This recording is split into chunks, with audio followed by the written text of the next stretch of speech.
I was able to stack up 13,530 points for Damage Bastions during the Harvester event on Spaceport. Now for my equipment, I brought in an anvil and a hole cracker, 6 stacks of hole cracker rounds, 5 deadlines, 3 wolf packs, a set of zip lines, and a snap hook. And then lastly, the important piece that you want to make sure you remember to pack is a Raider hatch key. Since this is the Harvester event, you can Raider hatch out, and it makes it so much easier once you're finished with farming the Bastions to get yourself back to Speranza safely. Now, before I jump into the strategy here, I want to cover the heavy amount of RNG that is needed to set a score like this. I was able to take out 6 total Bastions, but my ability to do that was solely based on the RNG that I had during this round. I tried this event many times this week and struggled to get the Bastions to respawn. I tried a Spaceport Electro and had both my Bastions never respawning. I tried Spaceport Night Raid and had one Bastion that never respawned throughout the entire game, while the other one respawned a couple of times. I tried Hidden Bunker and the Bastions never respawned, only the Bombardier did. I even tried a Night Raid on Damn Battlegrounds, where a Bastion was late to spawn in the beginning and then never respawned throughout the entire match.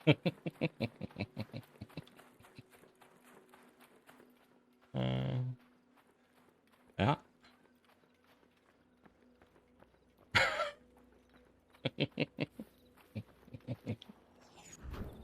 Oh. Not only that, but even in this specific run, I had to leave and requeue the run before it because I only had one Bastion that spawned outside of the container storage and didn't have one that spawned outside of the departure building. Now, I ended up hitting my head against the wall for so long that I thought I was losing my mind, and I created a post to figure out just how many of you are also dealing with this too.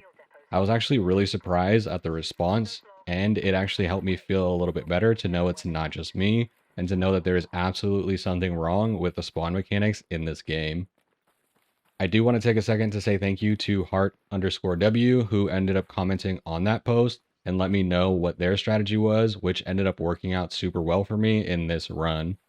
I actually think this may be one of the better Bastion strategies outside of the Hidden Bunker event because of the proximity that the Bastions have towards a Raider hatch and how closely they spawn together. Now, once you spawn in, you want to head for one of the 2 Bastion spawn locations. During the Harvester event, a Bastion will spawn near the container storage, and a Bastion will spawn outside of the Departures building and can roam closer to the control tower. You want to use your adrenaline shots to get there as quickly as possible. Now you have 2 options here. Because these Bastions do spawn so close together, you could potentially walk past the first Bastion and check for the second Bastion before you commit your resources to it. The challenge there is the spawn time is so inconsistent that leaving the first Bastion up for a few extra minutes at the start of the match to confirm if the second one is there may be enough time lost that you won't actually get a spawn at the end of the match, and you won't get the 6th total Bastion like I was able to get here. Now, the great part about this specific rotation and doing it on this specific map is there is a Raider hatch literally in the middle of the 2 Bastion spawn locations, and the distance between the 2 is incredibly short. It might actually be the shortest distance between 2 Bastions anywhere else in the game, with the exception of Hidden Bunker. Now, as you are queuing in for this match, I recommend a couple of things. The first is you want to make sure that you get a full game, and the only way to ensure that you get a full game is to ensure that you depart before your queue timer reaches 45 seconds. What I do all the time is I stop the queue timer at 45 seconds and then re-queue if I haven't found a match by then. This ensures that I always get a full match and will always ensure that I'm capable of doing the trials challenge and not just having to join a game in progress and then extract. Now, additionally, something that you can do that just ended up being what happened for me based on the time that I tried this event is you can queue in when the event is ending. And if you're able to get a full match as the event is ending, it essentially means that you'll spawn in with the other players that are at the start of the match, and there will be no join in progress players because the event goes away and no other raiders can queue in. In general, this reduces the total amount of players that can be on the match. And in my experience, more often the players that are PvPing or wanting to PvP are players that are joining with a free kit later in the game. So this can reduce the amount of PvP that happens, giving you a much safer farm for this challenge. Now, the process for taking out a Bastion is really simple, but it is still a very dangerous process, so be careful as you do it.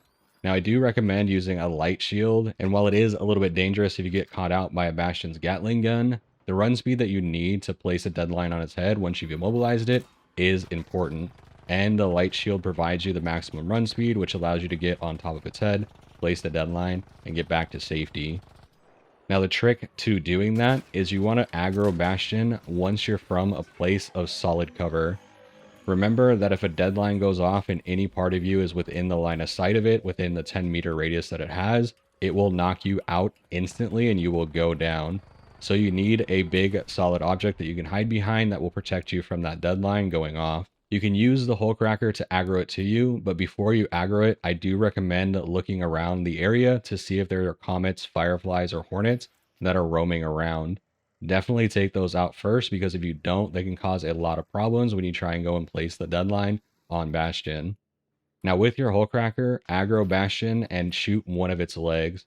Wait for it to path over to you until it gets very close to where you're at, and then once it stops shooting and it goes to reload its Gatling gun, shoot the hole cracker at one of the yellow joints on one of its legs a few times, and the joint will explode, causing Bastion to become paralyzed for 10 full seconds. Now, you need to make sure that Bastion truly falls on the ground and starts to roll around and be immobilized. Very rarely you can run into what I call as a Terminator Bastion, where taking out its legs doesn't cause it to become immobilized. So don't allow yourself to get caught out by that. Once it is immobilized and on the ground, you want to put away your weapon, run as fast as you can, mantle on top of Bastion's head, equip your deadline, place it in the direct center of Bastion's head, and then get yourself back to safety.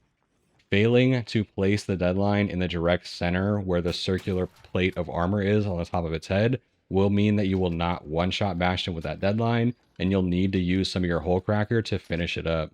Now, when you are jumping on top of the Bastion, what you want to try and do is jump from the sides if possible.